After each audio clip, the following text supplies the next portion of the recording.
যে যারা ক্ষমতা দখল করে বসে আছে তারা ইতিহাসকেও দখল করার চেষ্টা করছে। যেভাবে দেশ দখল করেছে, যেখানে জনগণের ভোট দখল করেছে, অর্থনীতি দখল করেছে, আজকে ইতিহাস দখল করার পায়তারা। আজকে 52-53 বছর পরে আজকে এই দেশে, যেই দেশ সেই দিন প্রজাতন্ত্রের ঘোষণা দিয়েছিল, প্রজাতন্ত্রের ঘোষণার মাধ্যমে যে দেশের আত্মপ্রকাশ ঘটেছিল, আজকে 52-53 বছর পরে সেই দেশে একটি অবৈধ সরকার ক্ষমতা দখল করে বসে আছে। আমাদের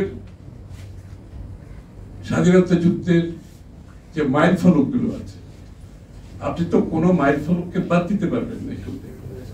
হ্যাঁ, এখান থেকে আপনি যদি এখন চট্টগ্রামে যান, মানে মাইল ফলক বলতে যেটা আপনি মাইল ফলক যদি বাদ দেন, আপনি তো পথভ্রষ্ট হয়ে যাবেন। এই যে প্রজাতন্ত্র দিবসটাকে আপনি বাদ দিয়ে দিলেন, শহীদ প্রেসিডেন্ট জিয়া রহমান সাহেবের ঘোষণা, মুক্তিযুদ্ধের ঘোষণা, স্বাধীনতার ঘোষণা, এটাকে বাদ দিলে আপনি কি সঠিক পথে চলতে পারবেন? এখানে যেমন আমি আপনাকে বলি, এখানে ডিসেম্বরের 7 তারিখ নির্বাচনে আওয়ামী লীগের নিরঙ্কুশ বিজয় হয়েছে, ঠিক আছে? 1970 রববাইয়ের স্বাধীনতার পতাকা উত্তোলন, এটা একটা মাইল ফলক। তারপরে শাহজাহান সিরাজ সাহেবের কর্তৃক ইশতেহার পাত্র, এটা একটা মাইল ফলক। তারপরে মার্চের 3 তারিখ জাতীয় পরিষদ যে স্থগিত করে দেওয়া হয়েছে, এটা একটা মাইল ফলক। তারপরে আছে আপনার 7ই মার্চ রেস কোর্সে শেখ মুজিবুর রহমান সাহেব যে বক্তব্য দিয়েছিলেন, সেটা একটা মাইল ফলক, তাই না? হ্যাঁ, যুগান্তকারী মাইল ফলক, নিঃসন্দেহে যুগান্তকারী। তারপরে আপনি ইয়াহিয়া খানের এখানে আসা 10 দিন, ইয়াহিয়া খানের সাথে আওয়ামী লীগের যে ক্ষমতার যে আলোচনা, সেটাও একটা ইতিহাসের মাইল ফলক। তারপরে ইয়াহিয়া খান চলে যাওয়ার পরে 25 তারিখের যে ঘটনাগুলি, সেটা একটা মাইল ফলক। জিয়া রহমান সাহেবের স্বাধীনতার ঘোষণা, মাইল ফলক। এবং তার ফলশ্রুতিতে তো পরবর্তীতে এই যে আমাদের 10 তারিখের যে প্রজাতন্ত্র দিবস। সুতরাং আমাদের কথা হচ্ছে, আপনি ইতিহাসের মাইল ফলককে বাদ দিয়ে আপনার সুবিধা মতো কোনো মাইল ফলক রাখবেন, আবার সুবিধা মতো কোনো মাইল ফলক বাদ দেবেন, সেটা তো আপনি গন্তব্যস্থলে পৌঁছতে পারবেন না, আপনি তো পথভ্রষ্ট হয়ে যাবেন। এই জন্য ইতিহাসের মাইল ফলককে আপনাকে সম্মান করতে হবে। শুধু মাইল ফলক না, ঘটনার সাথে জড়িত, এই ঘটনার সাথে জড়িত যারা, তাদের প্রতি সঠিক সম্মান প্রদর্শন করতে হবে এবং এই ঘটনাগুলোকে ইতিহাসের পাতায় সঠিক জায়গায় স্থান দিতে হবে। এটা তো বাদ দেওয়ার কোনো সুযোগ নাই এখানে। আপনি যদি আমেরিকার স্বাধীনতার কথা আপনি চিন্তা করেন, ওখানে হচ্ছে ফাউন্ডিং ফাদার্স বলে একটা বিষয় আছে। ফাউন্ডিং ফাদার্স অর্থাৎ এই যে ইতিহাসের মাইল ফলকের মধ্যে যাদের যে অবদান, আপনি যদি তাদেরকে সবাইকে স্বীকৃতি দেন, আজকে তো মুক্তিযুদ্ধ নিয়ে কোনো বিভেদ থাকার কোনো কারণ নেই, তাই না? সবাইকে দেন।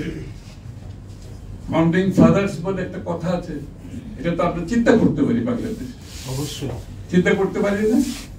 যারা যাদের ভূমিকা যেভাবে আছে, তারা তো ফাউন্ডিং ফাদার্স এর জায়গাতে যেতে পারে, তাহলে তো আমাদের কোনো সমস্যা থাকে না। আর ইতিহাসকে যদি আপনি রাজনৈতিক অস্ত্র হিসেবে ব্যবহার করতে চান, আপনি যদি মুক্তিযুদ্ধকে এটাকে মূলধন হিসেবে ব্যবহার করে রাজনৈতিক ফায়দা তুলতে চান, তাহলে তো সঠিক জায়গায় আপনি সঠিক ইতিহাসও পাবেন না।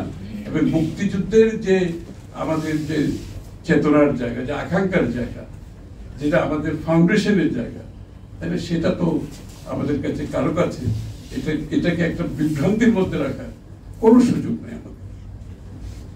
আপনি চিন্তা করেন, যেদিন এই 10 এপ্রিল প্রজাতন্ত্র যেদিন আত্মপ্রকাশ করেছে বাংলাদেশ, সেদিন কিভাবে হয়েছিল? সেটা একটি নির্বাচিত জনপ্রতিনিধিরা কিন্তু সেটা ঘোষণা করেছিল।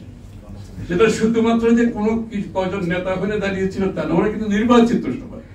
তারা জনগণের ম্যান্ডেট নিয়েছে, কিন্তু একটি নির্বাচিত জনপ্রতিনিধিরা মিলে এই সিদ্ধান্তে এসে সেদিন ঘোষণাটা এসেছিল সেদিন। কিন্তু দুর্ভাগ্যের বিষয় যে আইরনি হচ্ছে 52-53 বছর পরে আজকে এই দেশে, যেই দেশ সেই দিন প্রজাতন্ত্রের ঘোষণা দিয়েছিল, প্রজাতন্ত্রের ঘোষণার মাধ্যমে যে দেশের আত্মপ্রকাশ করতেছিল, আজকে 52-53 বছর পরে সেই দেশে একটি অবৈধ সরকার ক্ষমতা দখল করে বসে আছে। আপনি কন্ট্রাস্টে দেখেন, 52 বছর পরে সেখানে একটি অবৈধ দখলদার সরকার বসে আছে।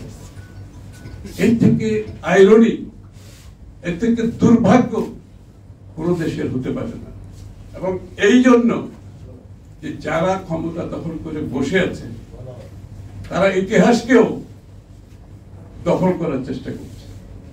যেভাবে দেশ দখল করেছে, যেখানে জনগণের ভোট দখল করেছে, অর্থনীতি দখল করেছে, আজকে ইতিহাস দখল করার পায়তারা করছে তারা।